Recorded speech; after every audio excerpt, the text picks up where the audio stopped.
Alas na dyan, be. Bubuksan na natin.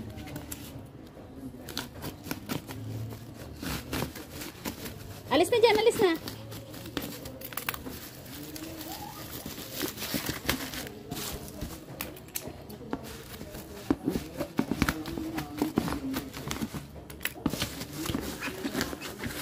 You can assemble it, Dad.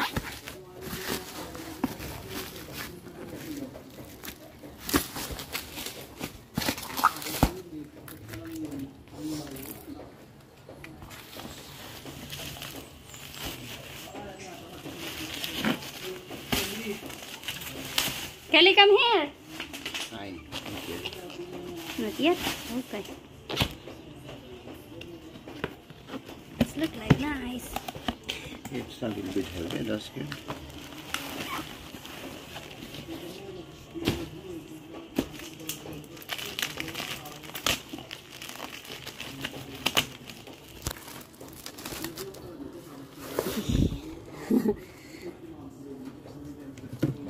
No, it's not. It's heavy.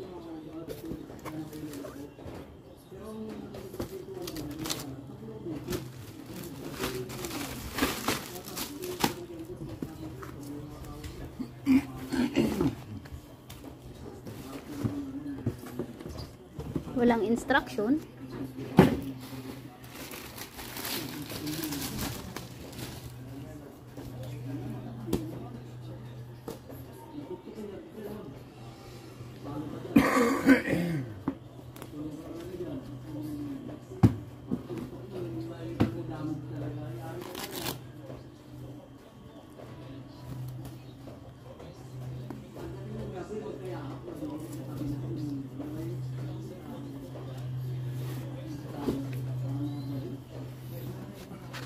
Oh, this is the box.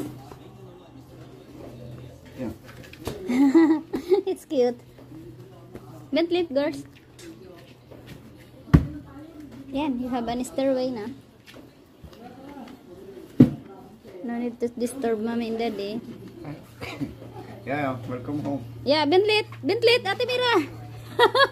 Bentlit, Ate Mira. Bentlit na, Bentlit. Yeah. Wait. Ate Mira, wait. Wait. She want to go inside already. Oh, thank you for all your help. Help na. Oh, you look at this small one. Wait, anak, wait. Help me si daddy. The first time I will be inside. You gonna help daddy? Yeah, good. Mama Kelly already in. You do that. No, Mama Kelly is inside. You go inside, anak. You go inside. That will be your house.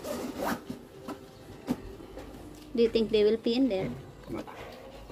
That is, you have a new house now. You have a new house.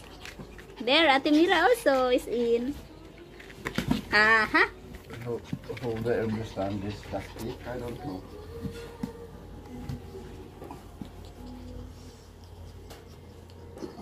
But I think it's a little bit higher in the bed. Yeah, that doesn't matter. As long as I understand 1, 2, 3. Mm-hmm. Fit yourself in there. Ang liligalig niya.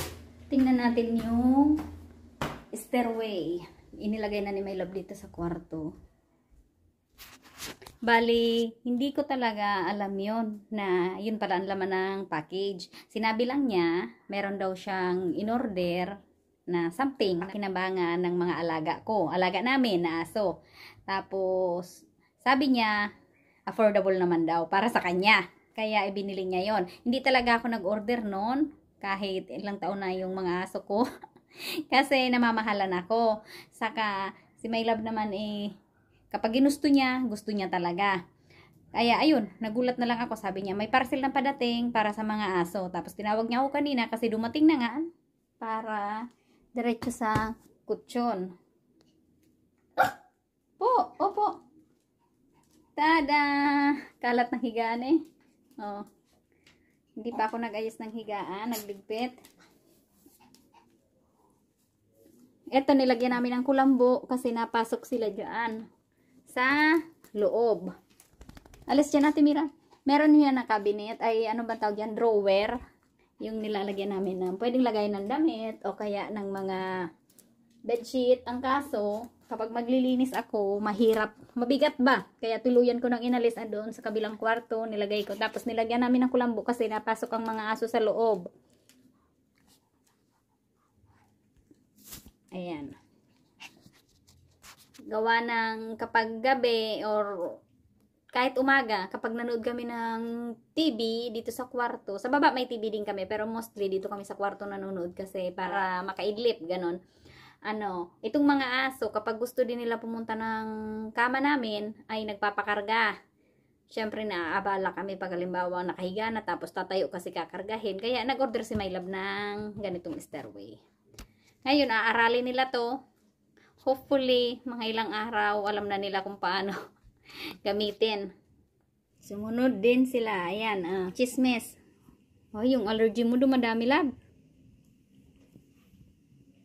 Ganyan na magiging tsura niyan. Laglag na yung saksakan natin.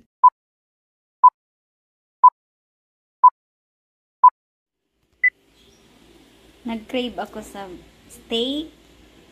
Kaya ayan, lulutuin natin tong isang peraso sa air fryer. Ako lang naman ang kakain, kaya isa lang lulutuin natin.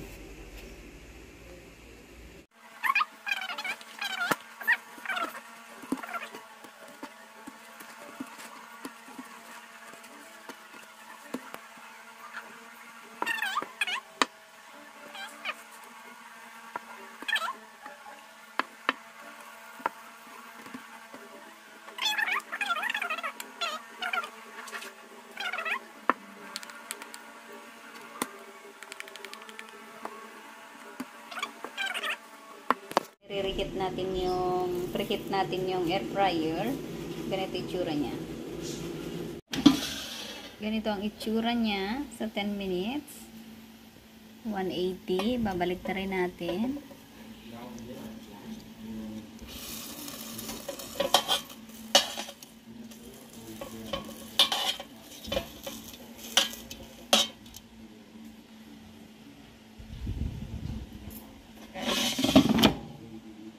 Minutes ulit.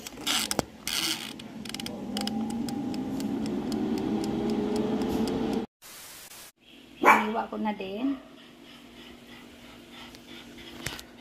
Parang na-overcook ko yata. Pero mas gusto ko talaga yung ganito. Ayaw ko nung may dugo-dugo pa. First time ko itong lutuin sa air fryer. Sabi lang kaya ng asawa ko, try ko daw. Kapag gumagawa ako ng steak, sa kawali ko talaga siya niluluto.